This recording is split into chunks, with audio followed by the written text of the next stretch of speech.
House in दिनों रोशनी से जगमगा रहा था। हर कोना फूलों की खुशबू, संगीत की रागिनी और रिश्तों की मिठास से महक रहा था।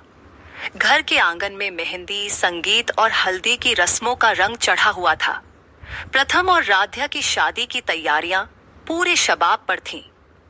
राध्या, जो इस समय विवाह की सजावट में व्यस्त दिख रही थी, दरअसल बाहर से भले ही मुस्कुराती थी, लेकिन उसके मन में एक तूफान चल रहा था, एक राज जो अब तक दबा हुआ था और जिसे अब सामने लाने का वक्त आ चुका था। 10 साल पुराना एक चेहरा, 10 साल पहले मित्तल हाउस की शान और परिवार का अभिमान कहे जाने वाले दिव्यम एक रात अचानक गायब हो गए थे। उनके जाने की वजह आज तक किसी को नहीं पता चली थी। सिर्फ एक नाम बार बार लिया गया, सुजाता। तब परिवार ने जो देखा, जो सुना, उसी पर विश्वास किया और दिव्यम को गुनहगार मान लिया गया। लेकिन असलियत क्या थी, वह कभी किसी ने जानने की कोशिश नहीं की। लेकिन किस्मत ने राध्या को वो मौका दिया। शादी की सजावट के लिए जब राध्या लाइब्रेरी के एक पुराने कमरे में गई, तो उसे वहां एक धूल भरा ट्रंक मिला। उत्सुकतावश उसने खोला तो उसके भीतर रखी एक VHS कैसेट ने उसकी दुनिया बदल दी। किसी तकनीशियन की मदद से जब उसने उसे डिजिटल में कन्वर्ट करवाया, तो वीडियो देखकर उसके रोंगटे खड़े हो गए। वीडियो में दिख रहा था सुजाता की साजिश। कैसे सुजाता ने दिव्यम के खिलाफ झूठी गवाही तैयार करवाई, कैसे कुछ नौकरों को पैसों का लालच देकर बयान बदलवाए गए और कैसे मित्तल परिवार को एक झूठी कहानी सुनाकर दिव्यम को गुनहगार ठहराया गया। मंदिर के बाहर की मुलाकात। राध्या ने तय कर लिया, सच अब दबेगा नहीं। उसने किसी से कुछ नहीं कहा, चुपचाप एक नंबर डायल किया। दूसरी ओर की आवाज सुनते ही उसकी आंखें भर आईं। दिव्यम जी, मैं राध्या बोल रही हूं। मुझे आपसे कुछ जरूरी बात करनी है। अगले दिन भोलेनाथ के मंदिर के बाहर दोनों की मुलाकात हुई। दिव्यम की आंखों में झिझक थी, दर्द था, पर सवाल भी थे। राध्या ने कांपते हाथों से अपना मोबाइल उसकी ओर बढ़ाया। ये देखिए, 10 साल पहले जो आपके साथ हुआ, वह अन्याय था। अब वक्त है कि ये सच सबके सामने आए। वीडियो देखकर दिव्यम जैसे पत्थर बन गया। चेहरे पर सन्नाटा, पर आंखों में तूफान। उसने एक शब्द नहीं कहा, सिर्फ उठकर चल पड़ा, उसी मित्तल हाउस की ओर जहां से उसकी जिंदगी तबाह हुई थी। वापसी संगीत की रात थी। पूरा हॉल मेहमानों से खचाखच भरा था। ढोल की थाप पर लोग झूम रहे थे। प्रथम और राध्या की जोड़ी पर सबकी निगाहें टिकी थीं।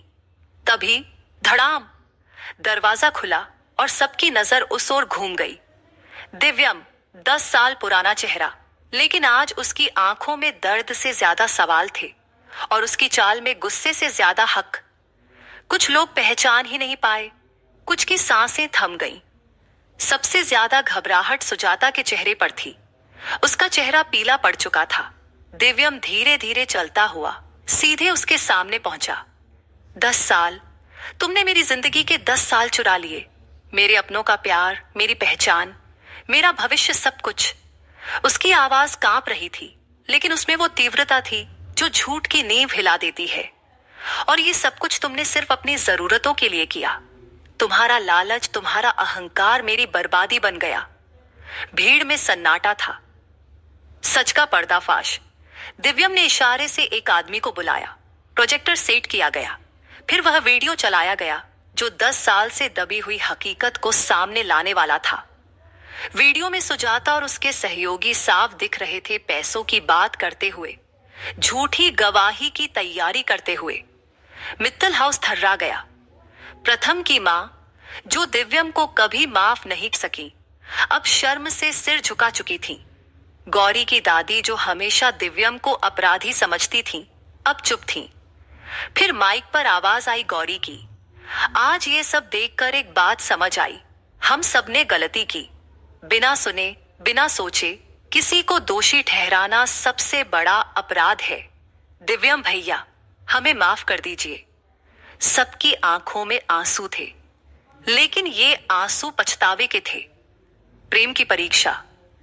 इसी के बीच प्रथम ने सबके सामने हाथ जोड़कर कहा, मैं जानता हूं कि आज जो हुआ उसने सबको झकझोर दिया है, लेकिन मैं एक बात साफ करना चाहता हूं। मुझे राध्या से प्यार है और मैं उसी से शादी करना चाहता हूं। उसकी मां ने भी सिर झुकाकर कहा, राध्या जैसी लड़की ही इस घर की बहू बनने लायक है। लेकिन राध्या का मन अभी भी विचलित था। उसके सामने दो रास्ते थे, वर्तमान का प्रेम और अतीत का अधूरा रिश्ता।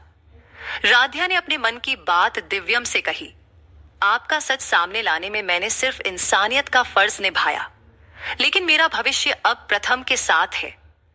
दिव्यम मुस्कुराया, राध्या तुमने मुझे मेरी पहचान लौटाई, इससे बड़ा कोई उपहार नहीं हो सकता। रूही और नाहर की उलझन। इधर एक और कहानी थी रूही और नाहर की।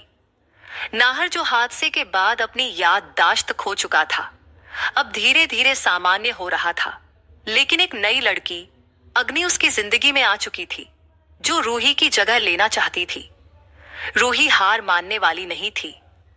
उसने भोलेनाथ के सामने व्रत लिया था, जब तक नाहर को उसकी यादें वापस नहीं मिल जाती, मैं चैन की सांस नहीं लूंगी।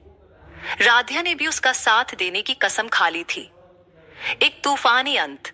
वह रात जब सभी बातें सामने आ चुकी थीं। मित्तल हाउस की छत पर सब इकट्ठा हुए। दिव्यम शांत भाव से अपने पुराने कमरे की ओर गया। वहां अब भी एक पुराना फ्रेम रखा था, जिसमें उसकी तस्वीर थी। उस पर धूल जमी थी। राध्या ने आकर उस फ्रेम को साफ किया और धीरे से कहा, सच कभी मिटता नहीं, बस वक्त आने पर लौटता है। दिव्यम की आंखों से दो बूंदें गिरी, लेकिन अब वह आंसू पछतावे के नहीं, मुक्ति के थे। प्रथम और राध्या एक दूसरे का हाथ थामकर नए सफर की ओर बढ़ चले। रूही ने मंदिर में जाकर नाहर की भलाई की प्रार्थना की और अग्नि उसकी चालों पर अब नजर रखने वाले कई लोग थे। एक नई सुबह। मित्तल हाउस की हवाओं में अब नई उमंग थी। पुराने झूठ उजागर हो चुके थे। अधूरे रिश्ते अब साफ हो रहे थे। और सच, उसने आखिरकार जीत हासिल की थी।